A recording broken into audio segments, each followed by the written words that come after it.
పడవేయబడ్డప్పుడు వారు అన్నారు, ఈ అగ్నిగుండంలో నుండి దేవుడు మమ్మల్ని తీసుకెళ్ళకి ఆయన ఆయన సమర్థం కలిగిన వాడు. ఒకవేళ ఆయన మమ్మల్ని బ్రతికించకపోయినా పర్వాలేదు, మేము మాత్రం మీ ప్రతిమకు మొక్కము. ఆమేన్. కుడిచే పైకి చెప్పండి, నాకు దేవుడు తోడై ఉన్నాడు. హల్లెలూయా, హల్లెలూయా. క్రిస్మస్ సమయంలో దేవుడు మనకు నేర్పే ఈ మొదటి మాట ఏంటంటే, నేను నీకు తోడుగా ఉన్నాను.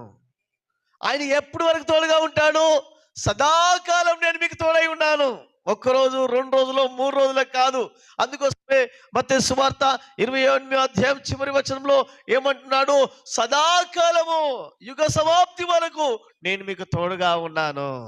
ఆయన పేరే ఇమ్మానుయేలు, దేవుడు మనకు తోడై ఉన్నవాడు. ఆమేన్. చెప్తారు గట్టిగా హల్లెలూయా.